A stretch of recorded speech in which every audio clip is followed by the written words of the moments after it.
శ్రీ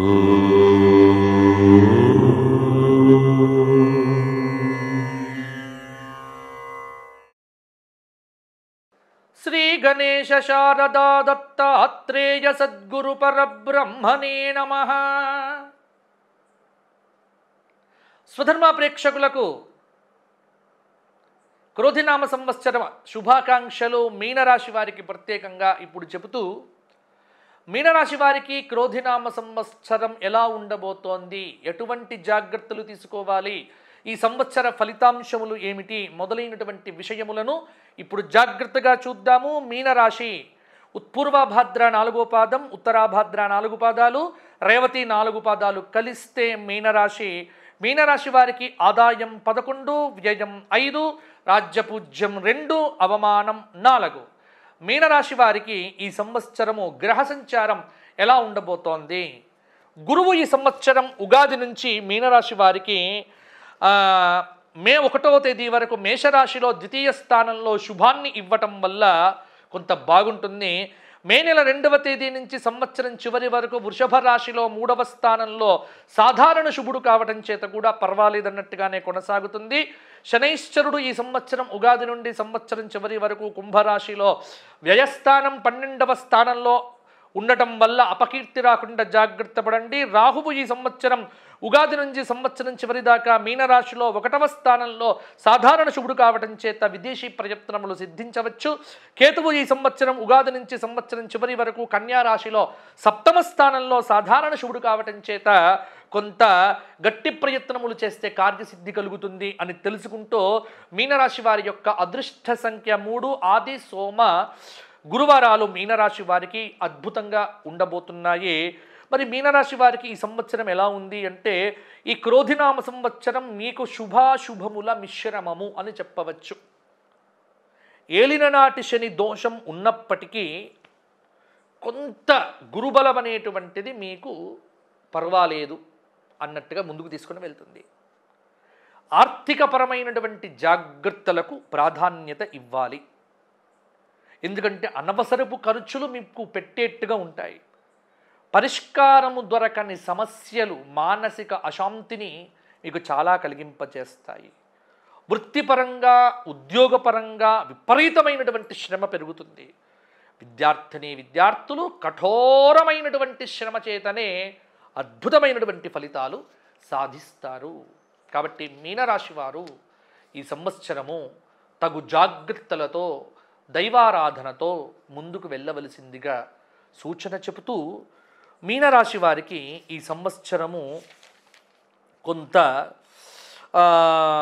వ్యక్తిగత ప్రతిష్ట, అదనపు సౌకర్యాలు, వృత్తిలో సౌకర్యాలు మొదలైనటువంటివైతే ఉంటాయి. కుటుంబ సౌఖ్యమైతే ఉంటుంది. మానసిక ఆనందాన్ని పొందుతారు. పేరు ప్రతిష్టలు ఎంతగా వస్తాయో అపకీర్తి కూడా అదే స్థాయిలో వచ్చే ఆస్కారం కూడా ఉంది. సంవత్సరం మధ్యలో ఆకస్మికమైనటువంటి ధనలాభం అనేటువంటిది ఉంది. గ్రహ సంచారపరంగా మిశ్రమ ఫలితాలు అనేటువంటివి తప్పకుండా ఉంటాయి. ఆర్థిక పరంగా ఒత్తిడైతే తప్పదు. శ్రద్ధతో ముందుకు సాగితే మీ లక్ష్యము సిద్ధించవచ్చు. పట్టుదలతో బాధ్యతలను పూర్తి చెయ్యండి. ఆశించిన ఫలితం అనేటువంటిది ఆశాజనకంగానే ఉండబోతోంది.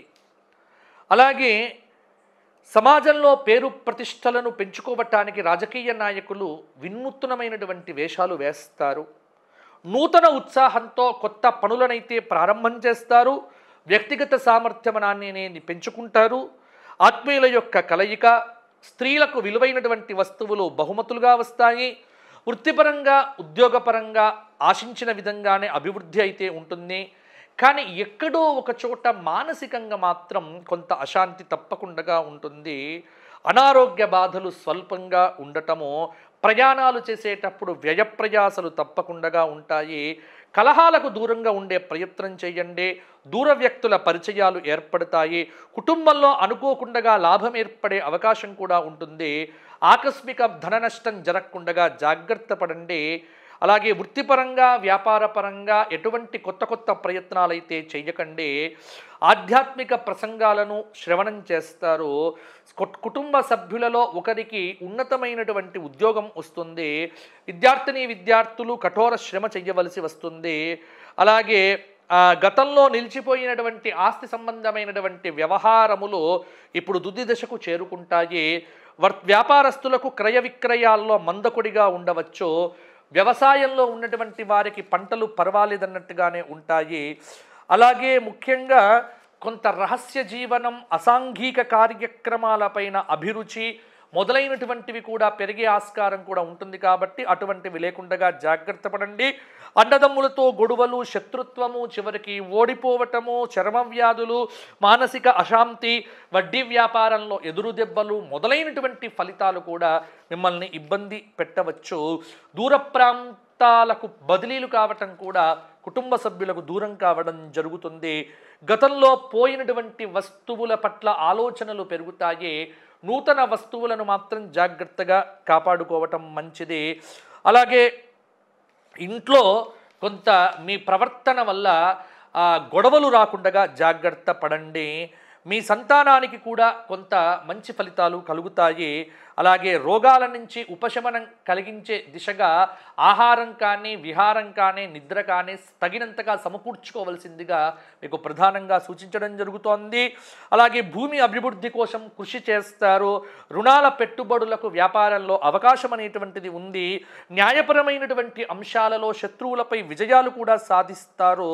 మొత్తానికైతే తలపెట్టే కార్యక్రమములను దీక్షగా కనుక ముందుకు తీసుకొని వెళ్తే కనుక ఖచ్చితంగా మీకు బాగానే ఉంటుంది. పట్టు విడిచిపెట్టకుండా పని చేయవలసి ఉంటుంది. అలాగే విందు వినోదాది కార్యక్రమంలో స్త్రీలు పాల్గొంటారు. శ్రమకు తగినటువంటి ఫలితాలైతే తప్పకుండా పొందుతారు. ముందస్తు ప్రణాళికలు ఎంత బాగా ఉంటే ఈ సంవత్సరము, క్రోధినామ సంవత్సరము మీనరాశి వారికి అంతగా సంకల్పం సిద్ధిస్తుంది. ఏదైనా ముఖ్య వ్యవహారాలు ఉన్నట్టయితే అప్రమత్తంగా ఉండటం, జాగ్రత్తగా ఉండటము, చేపట్టినటువంటి పనుల్లో మీకు ఎదురు దెబ్బలు, ఆటంకాలు అనేటువంటివి ఖచ్చితంగా ఎదురవుతాయి. అయితే ప్రశాంతంగా ఆలోచన చేయటము, అవరోధాలు లేకుండా ఎలా ఈ సమస్య నుంచి నేను బయటపడతాను అన్నటువంటి దిశగా మీకు ఒక సానుకూల దృక్పథంతో కనుక ఆలోచనలు చేస్తే మీనరాశి వారికి ఈ సంవత్సరము ఎదురు దెబ్బలను తట్టుకొని నిలబడగలుగుతారు. అలాగే విపరీతమైన శ్రమ చేయండి. ఉద్యోగం కావాల్సినటువంటి నిరుద్యోగులు ఖచ్చితంగా మీకు ఉద్యోగం వస్తుంది. దీనికోసం కొన్ని పరిహారాలు నేను చెప్పబోతున్నాను. ఆ పరిహారాలు అనేటువంటివి ఖచ్చితంగా మీరు వినే ప్రయత్నం చేయండి. ఆదివారం నాడు ఖచ్చితంగా మాంసాహారం విడిచిపెట్టి సూర్య నమస్కారాలు చేయండి. ఆదిత్య హృదయం 3 సార్లు పారాయణం చేయండి. ప్రతిరోజు నవగ్రహ స్తోత్ర పారాయణం చేయండి. శనివారం నాడు రావి చెట్టు చుట్టూ శ్రీరామరక్షా స్తోత్ర పారాయణం చేస్తూ 108 ప్రదక్షిణములు చేయండి. అలాగే ప్రతిరోజు కూడా శ్రీరామ జయరామ అనేటువంటి జయతారక మంత్రాన్ని కూడా జపించండి. ఈ సంవత్సరం కాశీక్షేత్రంలో జ్యోతిర్లింగాన్ని స్పృశించి ఒకసారి దర్శనం చేసుకొని అక్కడ 12 జ్యోతిర్లింగ స్తోత్ర పారాయణం చెయ్యండి. వీలైనప్పుడల్లా అరుణాచల క్షేత్ర దర్శనం చేస్తూ ఉండండి.